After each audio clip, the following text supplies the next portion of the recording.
Hi everyone, blogs of pharma ടോക്സിലേക്ക് എല്ലാവർക്കും സ്വാഗതം. ഇന്നത്തെ ഈ ഒരു ടോപ്പിക്കിൽ ഞാൻ നിങ്ങളോട് പറഞ്ഞു തരുന്നത് റെറ്റിനോൾ സേറത്തിനെ കുറിച്ചാണ്.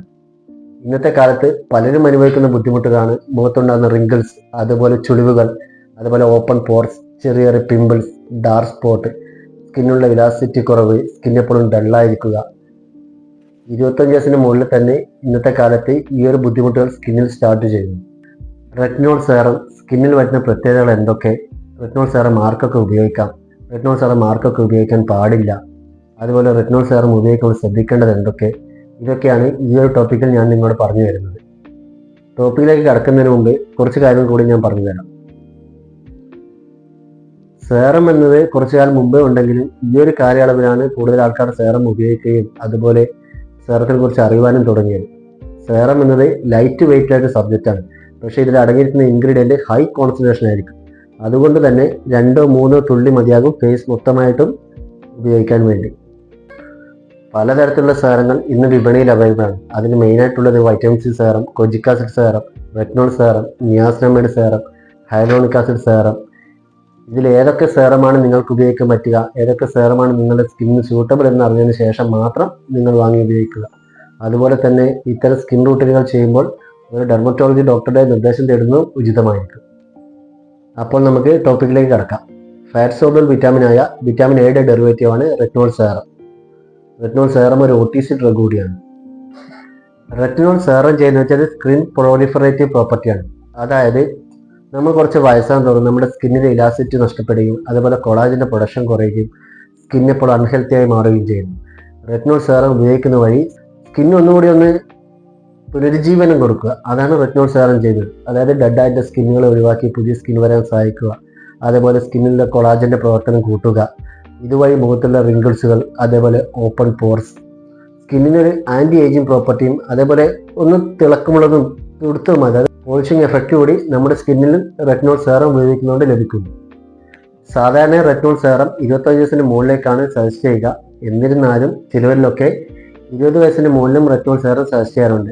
ആ ടൈമിലുണ്ടാകുന്ന മൂക്കൊരു, അതുകൊണ്ടുണ്ടാകുന്ന ചെറിയ ചെറിയ പാടുകൾ, ഇതൊക്കെ ഒഴിവാക്കാൻ വേണ്ടിയാണ് ഈ ഒരു ടൈമിൽ ഇത് യൂസ് ചെയ്യുന്നത്. റെറ്റിനോൾ സേറം ആർക്കൊക്കെ ഉപയോഗിക്കാൻ പാടില്ല എന്ന് വെച്ചാൽ പ്രഗ്നൻസിയിൽ ഉപയോഗിക്കാൻ പാടില്ല, അതുപോലെ ബ്രസ്റ്റ് ഫീഡിങ് മുലയൂട്ടുന്ന അമ്മമാരിൽ ഉപയോഗിക്കാൻ പാടില്ല, അതുപോലെ സെൻസിറ്റീവായ സ്കിന്നുള്ള ആൾക്കാരിൻ്റെ റെറ്റിനോൾ സേറം ഉപയോഗിക്കാൻ പാടില്ല, അതുപോലെ ബ്രോക്കൺ സ്കിൻ, അതായത് സ്കിൻ എപ്പോഴും വിണ്ട് കീറുക, ഇടയ്ക്കിടയ്ക്ക് മുറിയുക, ആ ടൈപ്പുള്ള ബ്രോക്കൺ സ്കിന്നുള്ളവർക്ക് ഉപയോഗിക്കാൻ പാടില്ല. അതായത് സൺബേണോ അങ്ങനെ ഏറ്റവർക്കുള്ള സ്കിന്നിൽ ഉപയോഗിക്കാൻ പാടില്ല.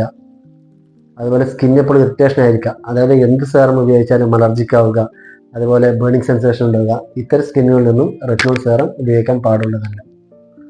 റെറ്റിനോൾ സേറത്തിൻ്റെ മെയിനായിട്ടുള്ള സൈഡ് എഫക്റ്റ് എന്തെന്ന് വെച്ചാൽ സ്കിന്ന് ഡ്രൈ ആക്കുക, അതുപോലെ സ്കിന്നിൽ റെഡ്നെസ് ഉണ്ടാക്കുക, സ്കിന്നിൽ എപ്പോഴും ഒരു ബേണിംഗ് സെൻസേഷൻ ഉണ്ടാക്കുക, സ്കിന്ന് ചെറിയ ചെറിയ പാടുകളായി വിണ്ടുകീറുക. ഇതൊക്കെ റെറ്റിനോൾ സേറത്തിൻ്റെ സൈഡ് എഫക്റ്റുകളാണ്. അതുകൊണ്ട് തന്നെ ഇത്തരം സൈഡ് എഫക്റ്റുകൾ ഏതെങ്കിലും കാണുകയാണെങ്കിൽ നമ്മൾ ഉപയോഗിക്കുന്ന റെറ്റിനോൾ സേറം തീർച്ചയായും സ്റ്റോപ്പ് ചെയ്യേണ്ടതാണ്. ഉടനെ തന്നെ ഒരു ഡെർമറ്റോളജി ഡോക്ടറുടെ നിർദ്ദേശപ്രകാരം ഇത് ട്രീറ്റ് ചെയ്യേണ്ടതുമാണ്. റെറ്റിനോൾ സേറം ഇന്ന് മാർക്കറ്റിൽ പലതരം കോൺസെൻട്രേഷനിൽ അവൈലബിൾ ആണ്. 0.1% മുതൽ 1% വരെ ആണിവ. നിങ്ങൾ തുടക്കക്കാരാണ്, നിങ്ങൾ തുടക്കത്തിൽ റെറ്റിനോൾ സേറം ഉപയോഗിക്കുന്നവരാണെങ്കിൽ എപ്പോഴും 0.1 അല്ലെങ്കിൽ 0.2% യൂസ് ചെയ്യുക. കാരണം ഇത് നിങ്ങളുടെ സ്കിന്നിൽ സൂട്ടബിൾ ആണോ എന്നറിഞ്ഞതിന് ശേഷം മാത്രം നിങ്ങൾ തുറന്ന് ഉപയോഗിക്കുക. തുടക്കത്തിൽ ഉപയോഗിക്കുന്ന ഒരാളാണെങ്കിൽ നിങ്ങൾ ആഴ്ചയിൽ 2-3 പ്രാവശ്യം ഉപയോഗിക്കുക. എൻ്റെ ഒരു അഭിപ്രായത്തിൽ 2 പ്രാവശ്യം ഉപയോഗിക്കുന്നതായിരിക്കും ഏറ്റവും ബെറ്റർ. ഇത് രാത്രി മാത്രം യൂസ് ചെയ്യുക. ഇത് പകൽ യൂസ് ചെയ്യാൻ പാടുള്ളതല്ല. സൂര്യപ്രകാശത്തിൽ യൂസ് ചെയ്താൽ സൺബേൺ ഏൽക്കാവുന്നതാണ്. കാരണം ഇതിന് ചെറിയൊരു പീലിംഗ് അല്ലെങ്കിൽ എക്സ്ഫോളിയേറ്റിംഗ് പ്രോപ്പർട്ടി ഉണ്ട്. അതുകൊണ്ട് തന്നെ റെറ്റിനോൾ സേറം രാത്രി ഉപയോഗിക്കുക. നിങ്ങൾ വീക്കിലി 2 ടൈം യൂസ് ചെയ്യുക. എന്നിട്ട് നിങ്ങളുടെ സ്കിന്നിൽ ഡ്രൈ ആവുന്നില്ല, അല്ലെങ്കിൽ നിങ്ങളുടെ സ്കിന്നിൽ റെഡ്നെസ് ഉണ്ടാകുന്നില്ല, അതുപോലെ സ്കിന്നിൽ ബേണിംഗ് സെൻസേഷൻ ഉണ്ടാകുന്നില്ല എന്നൊക്കെ ഉറപ്പാക്കുക. ഈ ഒരു പ്രക്രിയ 1 മാസം വരെ കണ്ടിന്യൂ ചെയ്യുക. 1 മാസത്തിന് ശേഷം നിങ്ങൾക്ക് തോന്നുകയാണ് റെറ്റിനോൾ സേറം എൻ്റെ സ്കിന്നിൽ സൂട്ടബിൾ ആണ്, അങ്ങനെയാണെങ്കിൽ നിങ്ങൾക്കിത് ഡെയിലി റൂട്ടീൻ എന്ന രീതിയിൽ രാത്രി ഉപയോഗിക്കാം. ഡോക്ടറുടെ നിർദ്ദേശപ്രകാരം നിങ്ങൾക്ക് കൂടിയ ഡോസ് ആവശ്യമാണെങ്കിൽ പതുക്കെ ഇതിൻ്റെ ഡോസ് ഇൻക്രീസ് ചെയ്യാവുന്നതുമാണ്. റെറ്റിനോൾ സേറം ഉപയോഗിക്കുമ്പോൾ ശ്രദ്ധിക്കേണ്ട മറ്റൊരു കാര്യം എന്തെന്ന് വെച്ചാൽ തീർച്ചയായും സൺ പ്രൊട്ടക്റ്റീവ് യൂസ് ചെയ്യുക.